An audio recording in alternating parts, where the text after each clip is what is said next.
Hey everyone, welcome to Life Interrupted. I'm Astrid Martinez, your host. Life is hard, but you don't have to do it alone. Each week we'll talk about those unexpected turns in life that shake us, that shape us, and ultimately, if we let them, they can lead us exactly to where we're meant to be. This podcast is here to offer support, to share stories, and to remind you to trust the process and embrace the beauty in chaos. We all have a picture in our mind about how our life is supposed to go, the path that we're meant to walk, but life has a way of interrupting those plans. It makes us pivot often. And sometimes that pivot isn't towards a new dream. It's a pivot that is forced by some unimaginable loss. A little bit over a month ago, about a month and a half ago, I met my next guest. We were at the album release party for artist Keke Palmer. Nick Brooks is also on the cusp of beginning his music and entertainment career. The very next day after meeting him, the unthinkable happened. Nick lost his dad at the age of 27 and just 2 months shy of his 28th birthday. His dad was his best friend, his everything, his hero. In an instant, the playbook of his life was ripped apart, and the dream of making his dad proud with this career had to find new shape. Today, we're going to have a raw, honest, and hopeful conversation about navigating life when your anchor is gone. We'll talk about the crushing weight of grief, the struggle to find new purpose, and that flicker of faith that keeps you moving forward when you feel like you can't take another step. This is a story about learning to live with loss and finding the strength to keep building your dream, even when your heart is broken. We can start there. The first life interruption. The first life interruption. Okay, so I spent the first 23 years of my life dedicating all of my time to just one thing. Ball. Like, I played basketball. I gave basketball everything that I could have possibly. I don't think I could have sacrificed any more for basketball than I ended up doing. And the ball stops bouncing for everybody at some point. When, that's not really in your control. So when I stopped playing basketball, obviously when I graduated from college, that's when I had decided, look, I'm not going to keep playing. I'd try to do something else with my life. What happened that made you come to that decision? Did you get injured? Oh, yeah. I was on my third surgery by the time I was 23. Wow. And by that time, did you say, all right, like, this is just something that is not sustainable because my body can't take it? Yeah, I knew that I wasn't going to go to the NBA. So how was coming to that realization that that dream is going to come to an end? And were you worried about what was next, or did you already have something in the pipeline? I was going to go into coaching. Okay. I wanted to coach. That was going to be my attempt to stay close to basketball, I guess. I was all for it. I felt like I contributed as much as I possibly could from a player's perspective. I was like, look, I still love this. I just know that I can't continue to do it physically anymore. So why don't I try to contribute in a different way? When you graduate from college and you got to move back into your parents' house, it's like one of the most humbling experiences ever. It's kind of humbling because you really haven't started your career yet. No, but you have all these hopes and dreams when you leave the door that you don't think you're going to come back. You're like, I'm ready for that next goal, but then having to return. It was very humbling. Yeah. I swore up and down when I went to college. I was like, well, never going back. I'll see you guys when I graduate, and then I'll be moving into my next wherever I'm living at. I was like, I'm not gonna come back here. You have all these dreams and you're like so ready to get the heck out. Then when you come back, you're like, shit, I'm fucking back here again. You realize how hard life really is. Yeah, like, how did my parents fucking do this? Yep. When you go home after being gone for so long, I moved out when I was 16. I went to boarding school for 2 years, and then I went to college for 5 years. So I was used to. So you were used to being on my own and coming home to see my mom and dad maybe 3-4 times out of the year, holidays, whatever the case may be. So I kind of had this epiphany moment where the avenues that I was looking for from trying to get into the coaching game of basketball, the doors that I was knocking on, nobody was answering. So I had to kind of pivot, I guess, if that makes sense. Yeah, absolutely. And I remember telling my mom, I was like, Ma, I always thought that like the next coolest job next to being in the NBA was being on TV in whatever way, shape, or form or capacity. Entertainment or Some form something. I'm my mom's drama child. Yeah. I've always been. My younger brother, he's introverted. I'm extroverted. I'm the one who's more outgoing and, you know, life of the party, make everybody laugh. I wanted to entertain people. Yeah. And, you know, kind of use my personality and, you know, whatever talents I had developed over the years to basically make people happy, give them an escape from whatever they may be dealing with in their own personal life. So I told my mom, I was like, Mom, like, I know this is a shot in the dark, but like, I want to try to be an actor. And like, you know, most moms would be like, boy, you better go get a job. Stop and Shop is hiring.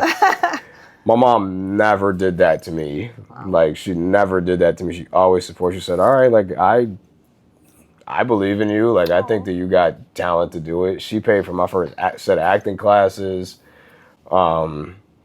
Never looked at me and said, you got to get a job, kiddo. She just made me promise her that I was going to give it all that I got. And I really have been.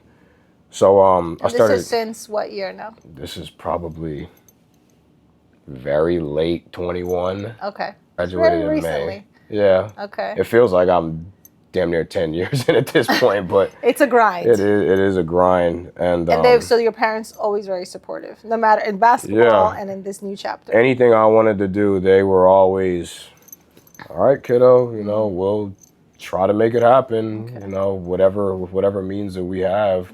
I was trying to get into the world of TV and film. I wanted to do it so bad because every time I would turn the TV on, I would look and I'd watch like movies and TV shows, and then I would turn around and look at my mom. I was like, Mom, I can do that. Yeah. Like I can make that just as believable as whoever was on the screen at the time. And I got casted in this pilot that didn't even end up getting picked up. It ended up getting canceled. But while I was on set filming the pilot, there was another actor on the show who was a producer. And I remember telling him, I was like, look, man, like I've never tried my hand in music before. Like I never tried to write anything. I've never been in a booth. I've never had a microphone.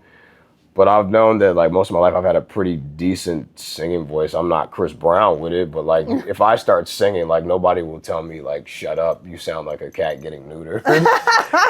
So he was like, all right, man, well, why don't you come by my studio, yada, yada, yada, you know, I'll give you something. Let's see what you could do with it. So I had, he sent me this instrumental to this song. It was the first song I ever wrote. He was like, look, man, sit with it for a couple days, send it back to me. Let me know what you could do with it.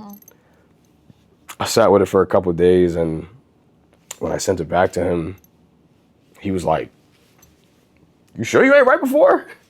I was like, nah, man, like I've never wrote, is it bad? He's like, man, this is fire. He said, now you gotta come and record it. That song that I made, it's called Move On. That was the first song I ever wrote. When I put it out there, because it was a sample of, I think a Jhené Aiko song, so I couldn't put it out there on DSPs. I put it on YouTube, and it went viral. In the first week, got 165K views. Wow. That was when like I was like, okay, maybe I should try my hand in music, because you had just dipped like your fingers or your toes in acting, and now you're... I was just dipping my toes in the water at that point. But like I like to believe that God don't make mistakes, and you know when you get signs, like you should not ignore them. Absolutely. So I thought to myself, I was like, you know what, let me try this. So when my first song went viral, I did a video for it, and the feedback that I got was really, really good. And that's how I started doing music. Making music is pretty cool. I'm pretty open with my emotions, so like I use that as a way just to like deal with stuff that I'm going through. I feel like that's the most healthiest way to go through something. What do you think has made you feel so comfortable being open about your emotions? Because, I mean, coming from a Latino community, I know especially for men of color, it's very difficult for them to be vulnerable. Not difficult for them, but the community makes it hard for them to want to like pour their hearts out. Yeah, because we live in a society where it's frowned upon from a male perspective to be I don't want to use the term soft, but men are supposed to be hard and rock solid and supposed to strap your boots up and deal with whatever you got going on and don't bitch about it. Just show up to work every day and support your family. And all those things are true to a certain extent, but I remember literally like 3 weeks ago, I went on my friend Seven Stokes' radio show. His radio show was called Time to Grind. And I remember talking to him about, I was like, man, like that's why the males are leading the suicide rates these days. Cause like there's no, guys feel like they don't have an outlet and they're too afraid to be frowned upon, laughed at, judged, whatever the case may be. Yeah. And it really shouldn't be like that at all. So what made you so comfortable with it? Is your family has given you the space for it, or you just were born that way? I think I was just born that way. I never, even when I was a kid, like I never hid my emotions. And my parents never made me feel like I had to either. That's great. So growing up, like I never felt like I couldn't cry or voice my displeasure or be angry about something. So like now that I'm an adult at 27, like that doesn't make me feel like a bitch or it doesn't make me feel like less of a man because I post a video sobbing on my Instagram for whatever the case may be. I mean, actually bearing, your heart, pouring it out for the people to see, I think that takes a lot of courage. Yeah, and I hope I don't want to use the term inspires, but I hope people see that and go, you know what, if Nick can put himself out there in that capacity, because that's what entertainment is. You got to be willing to put yourself out there to be judged or critiqued. So I kind of think it goes hand in hand because like when I wanted to commit to being an entertainer, like I knew that there was going to be some snickering and people were probably going to talk shit and you have to have thick skin in that. You got to have thick skin. Because everyone is going to have an opinion, especially like while you're getting there. Because people only see right now when people are famous, they see them already when they're good. Yeah. But you don't start out perfect. What about the first 3 years? Yeah, you don't start out perfect. So, all your friends or family members or audiences, they're going to nitpick at everything until you are a star, and they'll say, okay, I believed in that person all along. But in that meantime, you have to put up with a lot of criticism. Some of it's going to be constructive, some of it's going to be awful. You gotta believe in yourself. I was just seeing somebody on my TikTok said it looks like nothing until it's something. Yeah, it's going to look like nothing until it's something. Yeah, I actually posted something on social media today too that said everyone laughed at Noah until it rained, from the Bible. I don't know if it's at a critical point because you've got a couple years under your belt, you have some stuff coming up, some music dropping, and right now it's only just your mom. Yeah. You had both your parents up until recently. Yeah. I called my father at 10 o'clock in the morning. We were on the phone for about 55 seconds. I was literally just calling him to say that, look, I'll be by the house later to see you. I want to tell you about my weekend. And I got there 3 hours later and he was basically gone. And me and my father were the best of friends. If you want to look up a definition of like how a father-son bond should be, it would be me and my dad. We argued, we fought, we disagreed on stuff, but like he always supported me in everything that I wanted to do. And in return, I tried my best to tell him while he was here, look, I appreciate you. Like if I've ever seemed ungrateful, I'm sorry. Especially as I got older, because the older you get, the more I found myself saying, damn, like my dad, y'all did not have to do that for me. All y'all had to do was give me a place to stay, some clothes to wear, and some food to eat. And my parents took it 1,000 steps further than that. Even though my dad is gone and I'm like, I can't call him anymore. Like I had a moment on the way here where like I reached for my phone to call my dad and I realized that I couldn't do that anymore. But I know that like during his time here, I had 27 great years with my dad. And yes, I would have loved to have had more. I was telling somebody this morning, I was like, man, you think it don't hurt that like one day I'm gonna get married and father not gonna be there to see that? Or if I decide to have a child, like I don't get to have that moment where I get to hand my child to my dad and say, hey, congrats, you're a grandpa. That stuff bothers me. And I'm just talking about life stuff. Whatever I achieve from an entertainer's perspective, here on out, like, I feel like, you know, I'm going to look to my left and I'll see my mom, and I'm going to look to my right and there's going to be an empty chair there reserved for my father. Like, that stuff is obviously going to bother me. But all I can do is keep going. Like, I can't, I know that my dad would want me to keep going. I can't stop. And it, as messed up as it sounds, life goes on and I'm still here. So I can either curl up in a ball and wallow in grief and not leave the house. And I was telling somebody last week, I was like, man, it's been 6 weeks. I've lost 15 pounds, can't eat, can barely sleep, feel like I'm balding. I was at the hair doctor the other day. Stressed. It's all stress. Stress is a slow, painful demise.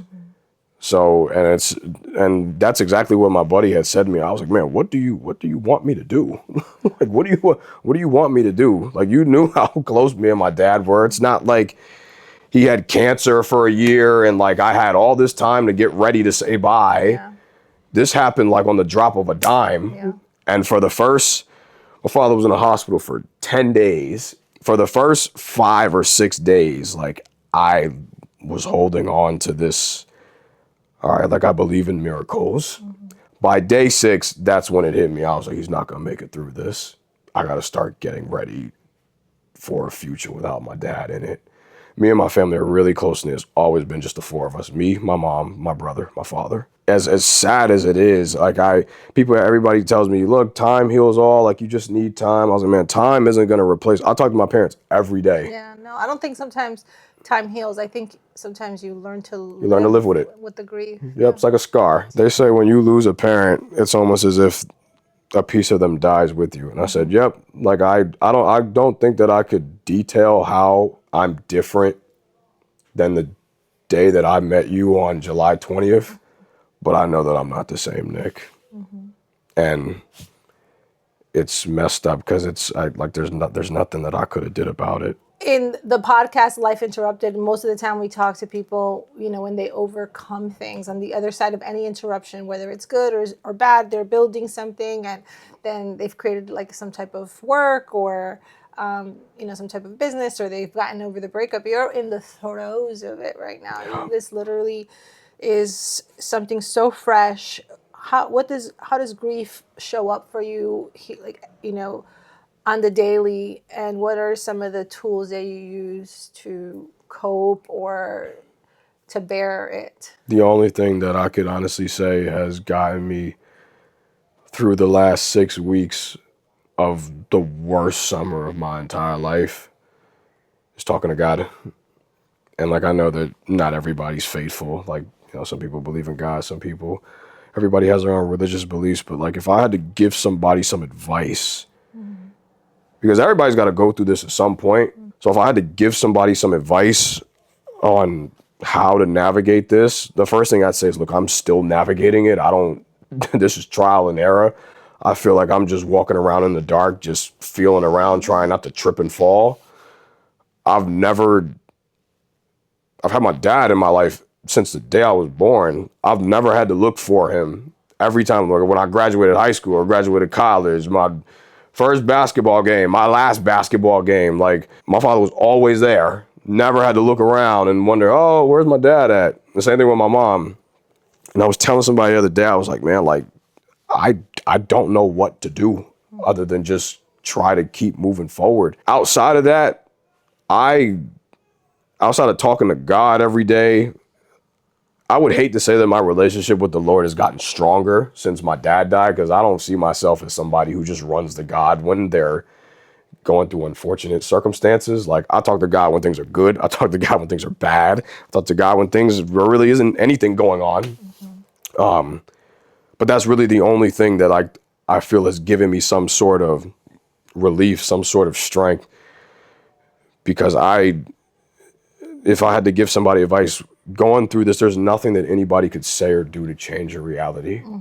We're the ones who got to go home at the end of the day and deal with a new reality. He's not coming home with us. So I say all of that to say, keep the faith alive.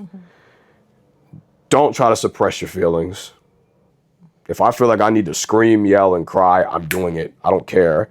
Or if I feel like I gotta post a video of a card that I found from my father that he wrote me 3 months before he died. I tore my Achilles in March, and I couldn't walk or stand. I had to have surgery. Like I was very much handicapped for a good 2.5, 3 months.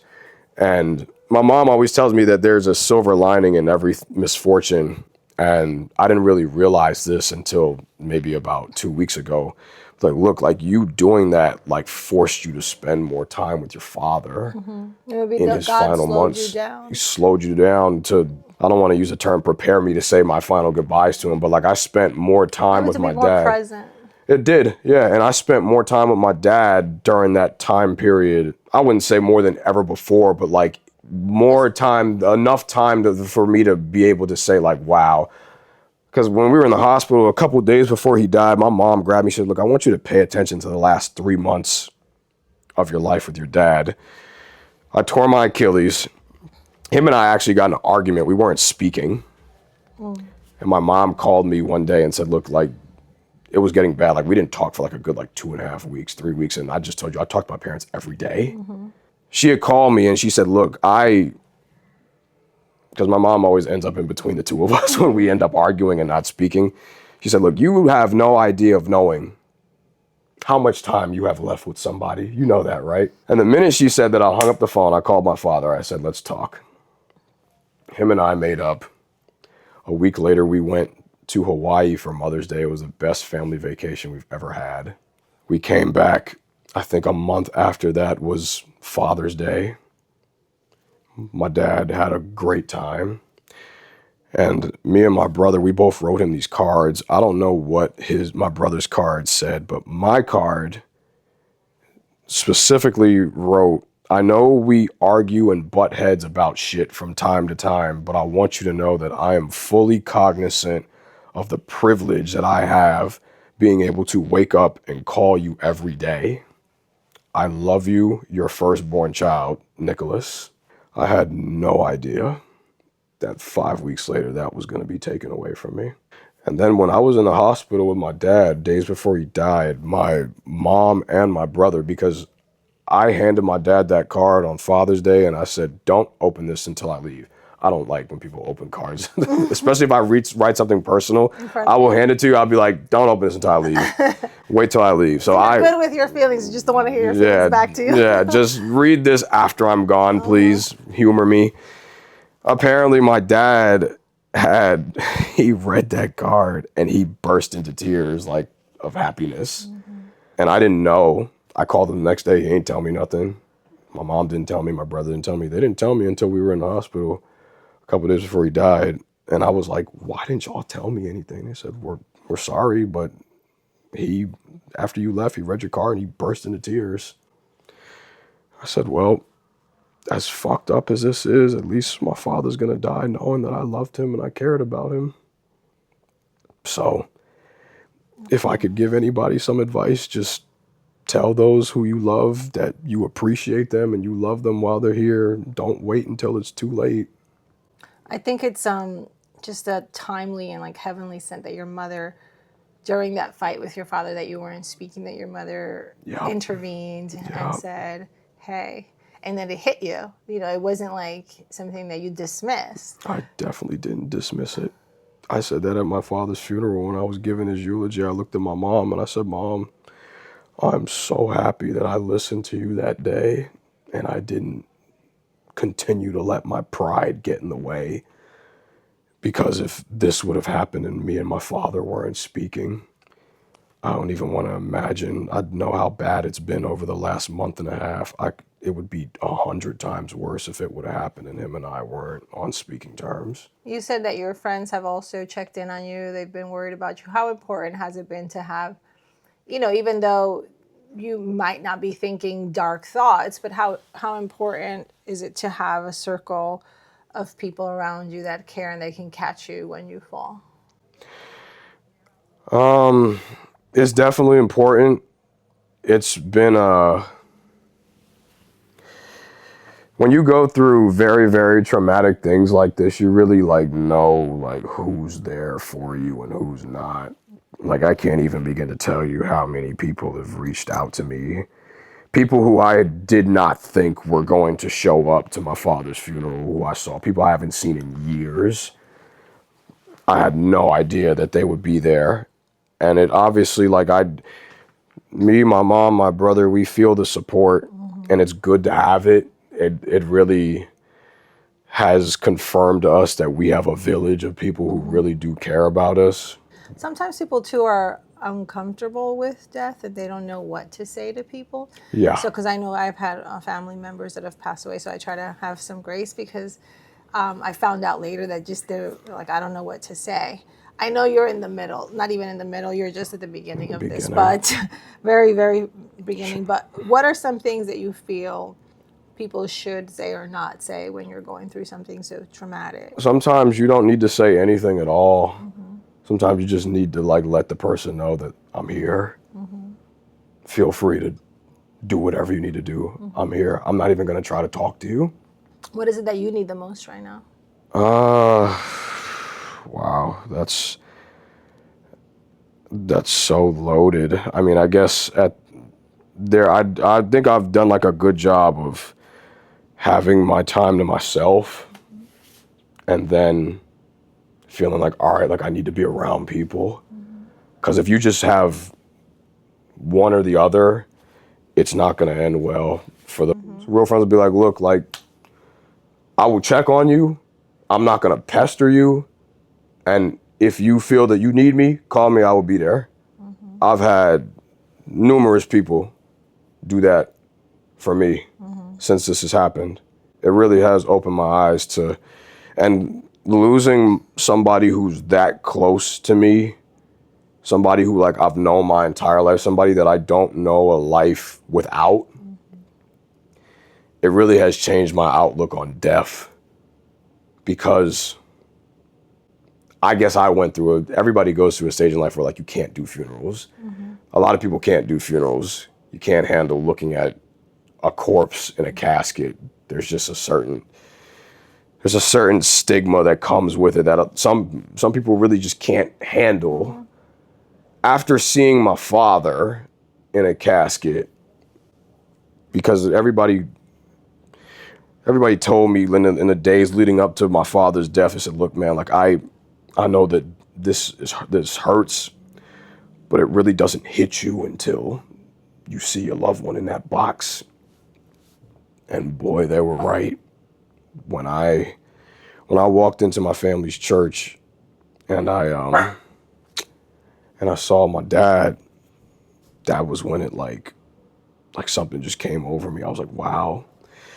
And then having to close the casket, me and my brother were the ones who closed the casket, tucked him in, made sure that he was comfortable, and shut the lid. When you shut a casket on somebody, nobody tells you this, but when you close it, it locks.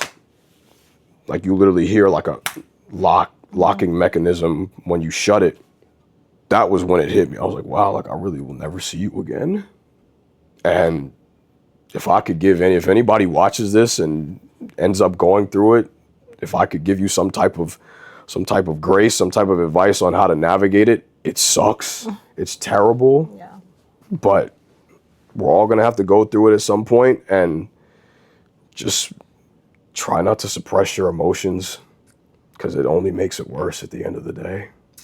I'm sorry that you are going through this. It's not something that we ever imagine or picture. Yeah. I will never let the thought, the memory, the legacy of you die, because I will have you in everything that I do. I will make sure that, like, I acknowledge my relationship with my father, to the point where y'all might get sick of me. Talk about something else other than your father. We know you miss him. No. But I definitely have a newfound motivation now that he isn't here anymore, because now I'm not just, and granted, I grew up having dreams of taking care of my parents. Like, I wanted to be able to retire both of them and, say, look, y'all don't have to worry about anything. You gave me a great life. Now just chill the rest of your days and let me worry about all the important shit. I'm still going to do that with my mother.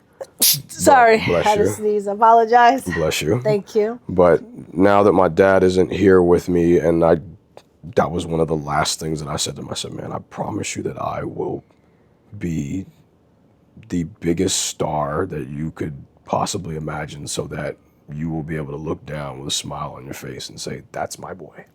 I'm sure he already thinks that Yeah, he does. But now I'm going to just Go. nail the hammer home a little bit harder. Final question. When I say the phrase is life interrupted, what do you think of that phase? What do you... I think about the summer of 2025 that I've had.